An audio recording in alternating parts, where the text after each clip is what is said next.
business or company looking to stand out in a crowded advertising market? Looking to reach the real auto enthusiast? Well, you found it. You're listening or watching in real time, and so are your fellow enthusiasts. The In Real Time Car Show now reaches 500,000, and we can put together a marketing plan that will engage them in your product, business, or service. To get the tires rolling, just shoot us an email to our marketing director, Jeff Zekin. His address is jeff@inwheeltime.com.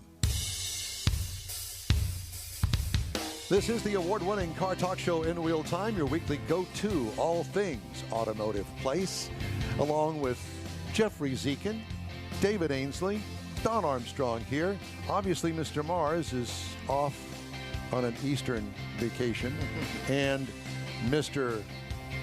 DeLong is on a Western vacation. Oh, wow. And neither the two shall meet. No, they shall not. So thank you for joining us today. It is Saturday, and it is the 28th day of November, Thanksgiving weekend. Yes. Here, I was going to wear my turkey outfit, but it didn't We had work. one. We brought one. Oh, okay. Yeah, I am the turkey. I've been called that all my life. Don Armstrong, you are the turkey. All right, well, we're going to continue the show, and we've got a regular on our show that we're going to talk to right now. We really appreciate him taking the time out of his Thanksgiving weekend. And, of course, where is he? He's at the Apex Auto Works, and he's at the shop. Yeah. Oh, my God. Richard Tomlin, good morning. How are you, sir? Amazing. Just a little bit of rain down here in Alvin. Big old raindrops on the roof. Sorry about that. No, you had no control over that, and neither did we. So we're all in this together. This is a great weekend to sit around and listen to, watch the In Wheel Time gang.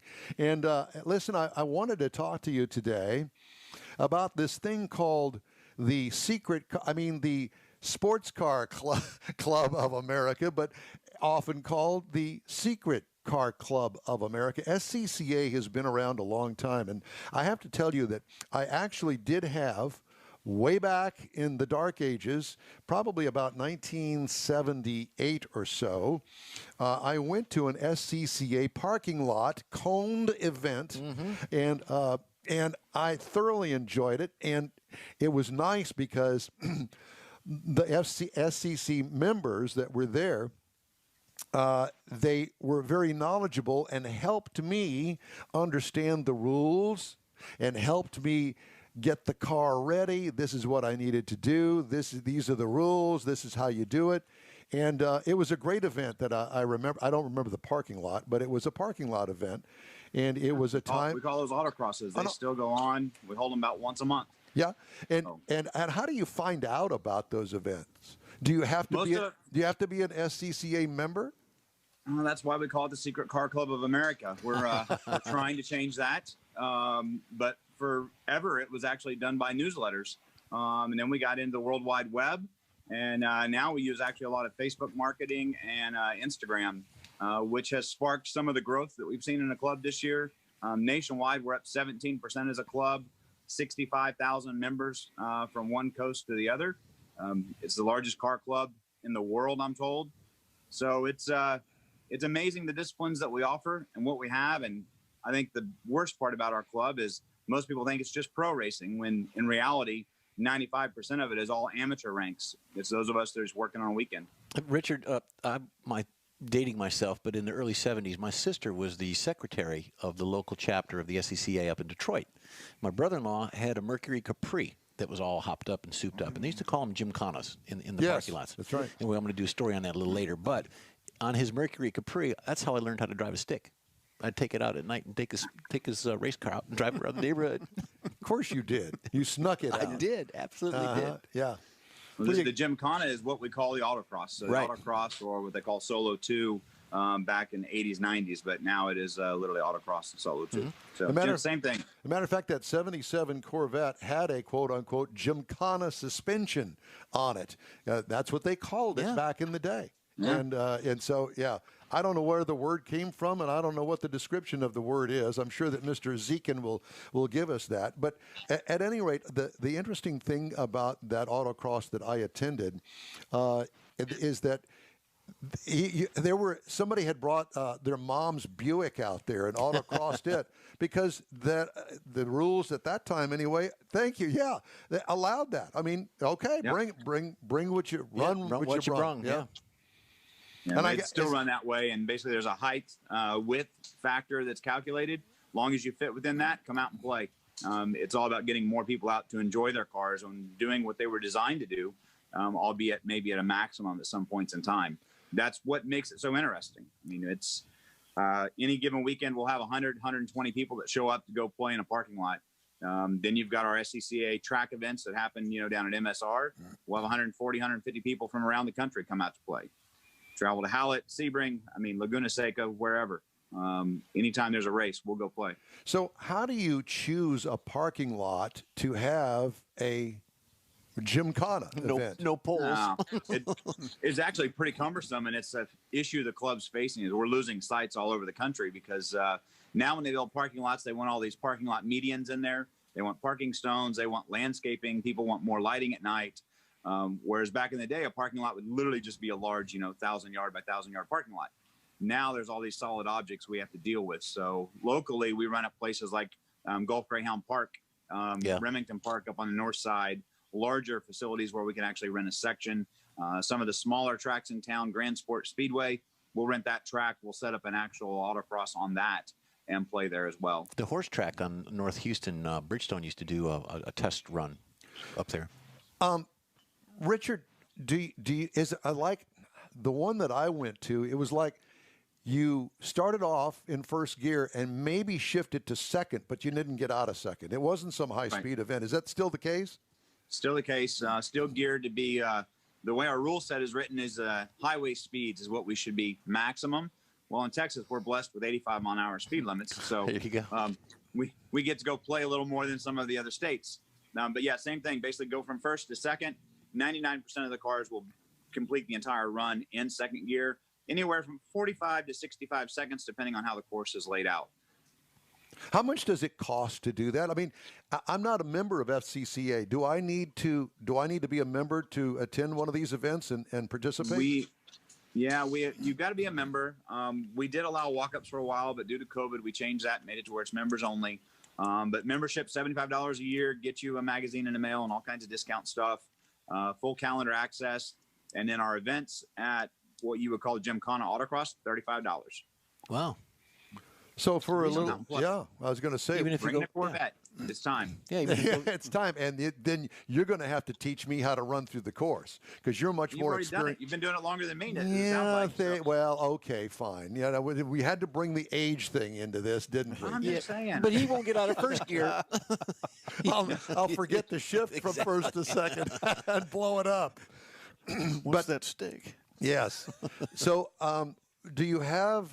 All I'm thinking of, what a great Christmas gift for Dad that has the sports car or even the family car, because some of the family cars these days, and I'm thinking Charger, Challenger, Camaro, right? Even the V6s. It doesn't make any difference because you're actually just really working the clock. You're not racing against somebody on the track. You're racing the clock. It's what can you learn about your car and how to drive your car better and improve your car control skills at the limit. That's the goal. Or a young driver. To do that. I mean, so obviously you've got young drivers, we actually run a couple rookie schools. Right. And the car control skills that we can deliver to a teenager in a day are life-changing. Even some of the parents come back the next year and enter themselves just to get the experience and skill set. And for $75 a year, that's that's extremely reasonable. Yeah, well, I mean, car club dues will cost you that. Well, you get more than that. You get the magazine and all the notifications on the internet, and plus you've got the camaraderie of the club. That's right. We can hang out with Richard. We're at 1,000 members local here in Houston. Yeah. So the different disciplines? We've got 6 different disciplines. So any normal event, we're looking at 100 people. Our probably lowest attended events are what we call our rally cross, which will be 50 to 60 people. But most of our events are 150, 200 people that are there on site that are like-minded and want to do the exact same thing that you're doing. What is a rally cross? Rally cross is basically just what you were talking about with the Gymkhana, the autocross, but put it in the dirt.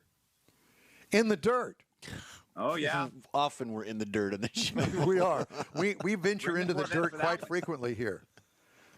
Yeah, that one is it's a whole lot of fun. A lot more sliding of the vehicles. It's a little better action shots. You can actually see when people make big mistakes because there's big dust clouds. But it's a growing section of the discipline that we offer. I'm sure that it is, but you know, Don Armstrong is not going to put his Corvette at speed in dirt. I'm sorry, that's just not going to happen. Especially in sir. first gear. What is that behind Yeah. you? What kind of vehicle is that behind you? A Miata that we're working on right now. Miatas that we race in what we call endurance races. So it'd be 8-hour races. 2 drivers drive 2 hours 10 apiece and trade out. Neat. Regular road course. Neat stuff. Now, the last time you were on, weren't you you were at the track with those? The last Yeah, time we were out at Eagles Canyon. Yeah, that's what it was. That was, I guess, 3 weeks ago, 4 weeks ago now. New track, amazing facility. It was a good day for all of us. Right. Where is everybody that brought their track? cars home in one piece. Where is that track, Richard? Decatur, just north of Dallas. That's right. Yeah. Yes, Yep. Yeah, because he took the zoom from the golf cart. correct. Yeah. Yep. And you got a hood, a number 7 sitting back there behind you over your left shoulder. What that looks like a Lotus. Okay. Lotus parts, I think. okay. So Yeah, Lotus 7. That's Larry Svotton's adding some vinyl numbers to that and a little bit of paint work. He likes to rub up against things. So what race cars do. that's what race cars do. Rubbing is racing. That's right. So Yeah. what else do you have in the shop? I mean, you know, we always like to kind of nose around in there and find out what you're working on. Yeah, let's Let me poke grab around. the phone. Let's flip the camera out and let's walk over to the other side because I do have a car that maybe some of you have not seen before. Japanese car referred to as a K car. Uh-oh. Yeah. So it is That's hot right now. a Honda Beat. Right-hand So drive? it runs a 600cc, 660cc motor. Is that a right-hand drive? Yeah, right-hand drive car, motorcycle cluster. It is just doggone tiny. Wicked fast. It's not slow. We're actually pulling the 660 out of it and putting a 750cc motor into it. But Wow. I would say it's almost half scale of what you would think of a Mazda Miata. But in Japan, they're perfect for everybody. Yeah. You know, just a small car that just works. So How do you get a car like that over here to the United States? you just send people lots of money and it shows up. Yeah, It's all but I money. mean, I guess for a race car, I'm talking about a car like that you would want to maybe perhaps put on the street. I mean, there's a whole set of things Yeah. that you have to go through, correct? Right. This one is a street car, and basically it falls into that 25-year verification. After 25 years, you're allowed to bring the stuff in without it being a real problem. It's like the one there to my left. That's another, Japanese car. That's a R31 Skyline. This one was actually brought over by a guy in the military, served in our Navy 24 years, spent 20 years of it in Japan, and brought the car home with him. So, sometimes it's military, sometimes it's like the Beat, where the guy actually just paid an importer to bring it in. And it's over 25 years old, so it basically gets antique plates, and you go drive it and you have a good time. Wow. Where do you That's find neat. that? Do you? Yeah. So do you find that stuff online? Yeah, there's a couple groups online, and then honestly, if you just type in JDM, so Japanese domestic market, yeah. yep, brings up a whole selection of cars that you maybe have never seen, and people see stuff they like and they fall in love, and next thing you know, the savings account is empty and a car is on its way. There's actually a TV show about that particular genre, right? Do you do a lot of work like that on these cars? We do a bunch. It's impressive, some of the stuff we get to play with, and then we get to see people take them out and race them and really enjoy the cars for what they were designed to do. That's the most fun. And like the Honda Beat, that's getting a bigger motor in it, so you can actually go out there and play at the autocross with us and do a little bit better. But such a small car, it's like a Lotus Elan. It is really good at the Gymkha autocross type stuff. So where do you source a motor, an upgraded motor for a Honda Beat? Where do you come up with that? It's actually, the one we got was out of another Beat. But I will say that most of them, in taking a look at it, it literally looks like it came out of a Honda motorcycle. Wow. That's all it is. Just a Honda motorcycle motor that's just set in mid-engine in the Beat. So he purchased it from a guy in California. They shipped it to us on a pallet. 2 days, we'll have it in, and everything will be better. Well, it's funny because out at Houston Motorsports Park, I'm involved with Gina Child Knowles out there in that 3/8 mile, and those Legends cars Right. have those style of their motorcycle engines in the car. And they're neat with to watch. Yeah, manual transmission, 6 speeds, I think that they are. And so it's the same kind of motor. And I was really kind of surprised, and those things scream. It's the reliability, Yeah, too. We have one of those as well, and you're correct. It is a 5-speed, and it's a sequential trans, so it's basically just like a motorcycle. Drive shaft runs down the right-hand side, and we got classes to race those in as well. So it's whatever you have, we'll find a place for you to come play and have a good time. Promise. So what is the next event for you? Actually, I'm free. I think till December 20th is probably our next event, which will be another what we call a track sprint, and that should be happening at a facility called Track Speed Sports up on the north side of town. It is a go-kart track, but the track itself was built to house cars. It's 30 feet wide, and we go single file just like you would in the autocross, and basically making our fastest times around the track. Last event, we had a Viper that set a 47.2. To give you a comparison, the closest Miata to him was 0.2 behind, but we had a variation from 47 seconds to 57 seconds to get around the exact same course. It's not much. No. A lot of fun. No, I'll say. And what are those typical events? Are they Saturday, Sunday, or Sunday? When do they? Usually Sunday mornings is our goal. So this one that we just had, we got out there at 8 o'clock and we were done by 2. So you're home at 3, no matter where you're at in the Houston area. Neat. So how do I find out about these things that you've got scheduled? SCCA.com is the first place to go. And then if you're in Houston specifically, which we hope some of you are on that are listening to this, HOUSCCA.com. We've got an events page there. You can also follow us on Facebook, same exact hashtag, HOUSCCA.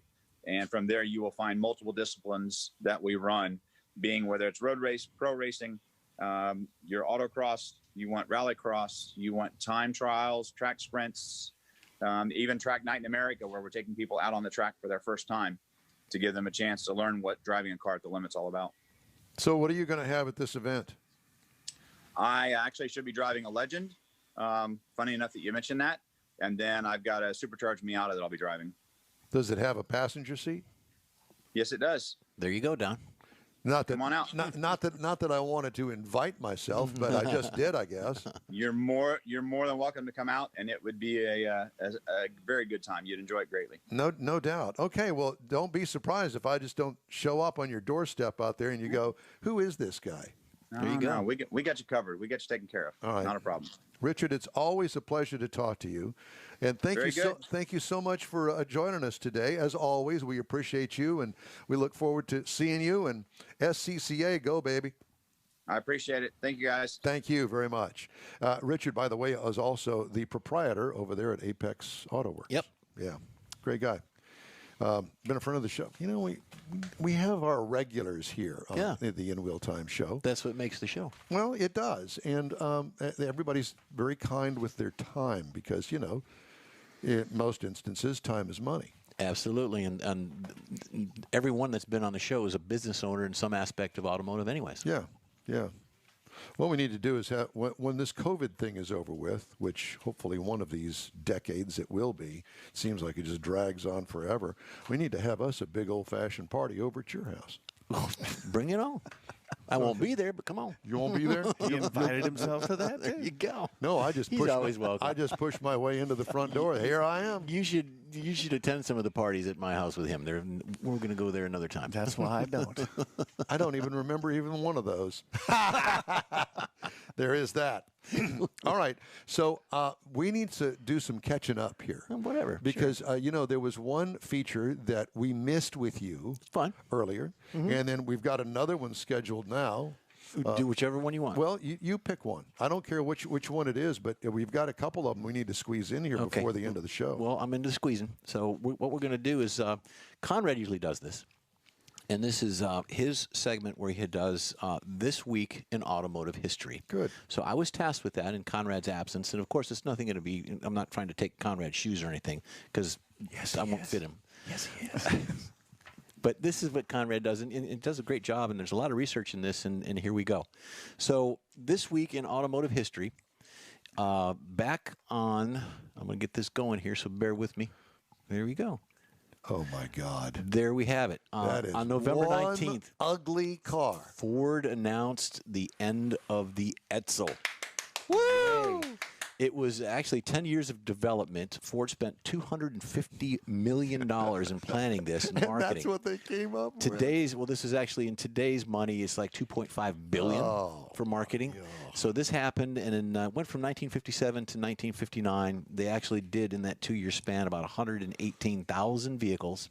So that's what happened on the 19th of this week.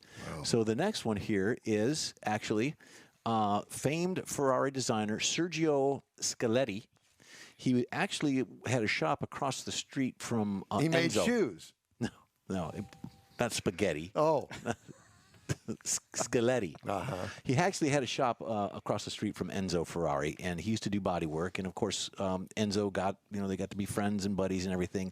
And he actually did body repairs and did designing and development of some of the Ferrari bodies.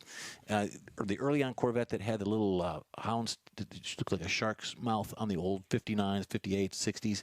He actually developed that. Corvettes. He actually developed that. So there's that. Moving on to this, November 21st of this week. I don't know if Conrad gives dates, but this goes back to what Richard Tomlin just did. Rally driver and Gymkhana pro Ken Block was born in 1967 on this date. Well, congratulations to Ken, and happy birthday. Happy birthday.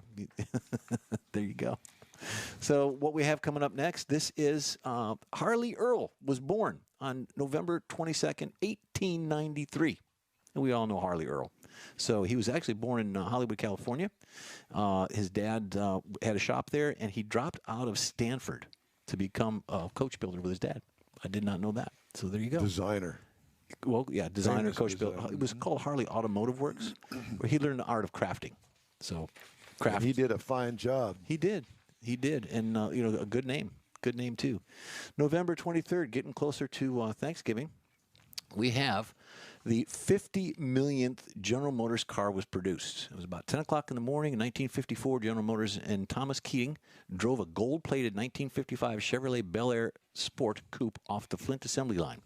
They put it on a trailer and drove it down the streets of Flint, Michigan. Not only that, it was on a parade float. They had other vehicles. Thousands of people packed the streets, glimpse of the vehicle, number of important people and things. And they actually had in the parade the first Cadillac ever produced by General Motors was in that parade. Wow. It looks like some little toy set up there. It does. Yeah, it does. Doesn't even look real, but it is. So then moving on to this, speaking of which, and this will enlighten you, the Autobahn gets a speed limit. Back in 1973, they did put a speed limit on the Autobahn in some areas where the traffic would congest. So there you have that. And they went from 100 kilometers down to 62 miles per hour.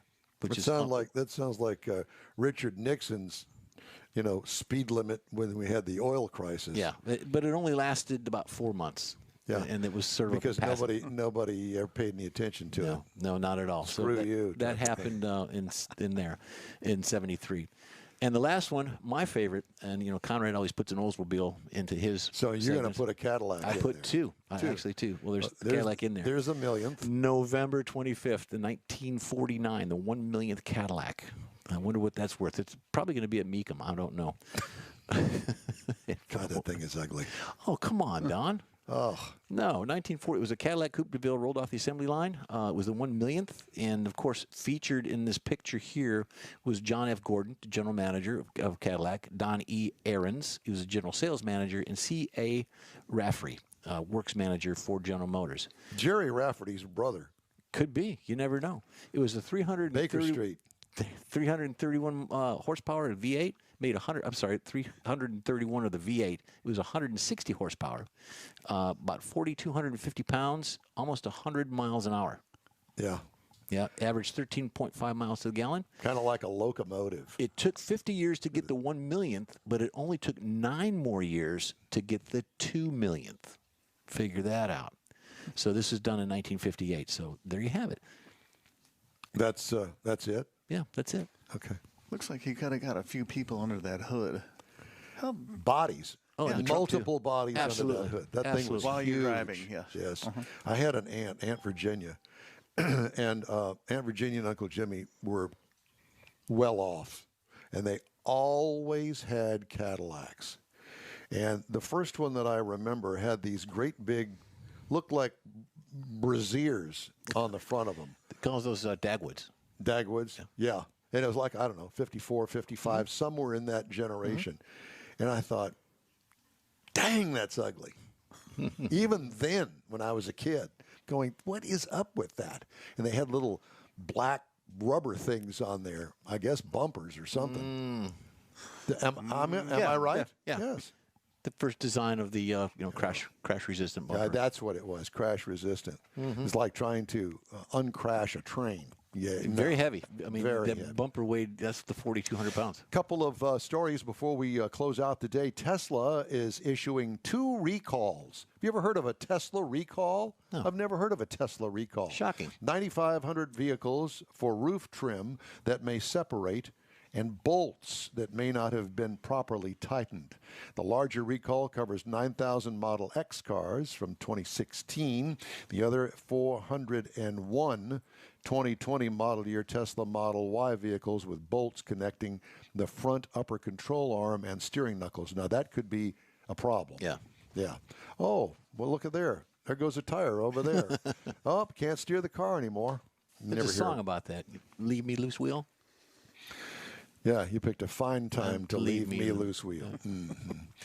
Uber Technologies and Lyft have been awarded a federal contract worth up to $810 million to offer their ride-hail services to public agencies and their more than 4 million employees and contractors across the country. General Services Administration, which manages services for federal agencies, issued its final 5-year award this past Monday. And while individual federal employees have previously been able to use ride-hail services for travel, the new contract allows the companies to formally launch their services within agencies and directly work with officials to promote the service. So, Charles, bring me the car. I need to go down to the deli and pick up something for lunch. We'll be right back after a quick break. Stay with us. Tailpipes and Tacos is Houston's premier cruise-in, and you're invited to join in. Whether you're a cruiser or spectator, Tailpipes and Tacos is the place to enjoy a Lupi Tortilla breakfast tacos, fresh coffee, and mingle with Houston's fun car people. Mark your calendar for Saturday, December 19th for Tailpipes and Tacos at the Lupi Tortilla Mexican Restaurant in Katy, 8 to 11 a.m. Tailpipes and Tacos is free and everyone is invited. You'll see collector cars, hot rods, customs, magnificent originals, and resto mods all in one place. Cars from all over Southeast Texas cruise in and show off in a 3-hour friends and family event. The Lupi Tortilla Mexican Restaurant on the Grand Parkway at Kingsland Boulevard, just south of I-10 in Katy. Drag racer, car enthusiast, and Lupi founder Stan Holt brings you Houston's hottest cruise-in, Tailpipes and Tacos, Saturday, December 19th, 8 to 11 a.m. at the Lupi's in Katy. The In Wheel Time Car Show will be there too, and you're invited to join us. We'll see you there. Well, you know what that sound means. That means that we're going to wrap things up and say adios, amigos. It's all over too fast. It's like a short beer in a cheap saloon. That's it. Yeah. Or something like that. I'm sure that underwear is somewhere in that whole thing, too. Well, that's it for this episode of the In Wheel Time Car Show. Hey, when you're on Facebook, please give us a like and tell your friends about us. You'll get Conrad's unicorn hunting features along with all things automotive all week long. The In Wheel Time Car Show streams on Facebook, YouTube, and on InWheelTime.com. 30-minute daily podcasts are available on Apple Podcasts, Spotify, Stitcher Radio, iHeart Podcast, Google Podcast, and Podcast Addict, along with Pandora and Amazon. Special thanks to all of our guests today. The In Wheel Time Chief Engineer is the fabulous David Ainsley. His royalty, King Conrad DeLong, should be back next week, sitting in. Mr. Jeffrey Zekin, we appreciate you, sir. And this week's In Wheel Time Car Show is produced and directed by Corn and Cob Turkey. Stuffing. For booking agent and podcast flicker, Mike Out of This World Mars, his royalty, King Conrad DeLong, Jeffrey D.Z. Zekin. Don Armstrong here saying so long for now, and we hope that you'll join us again for our next live show. That's Saturday, 9:30 to noon, right here on the Smoke and Mirrors Network. Thanks for being a part of the In Wheel Time family.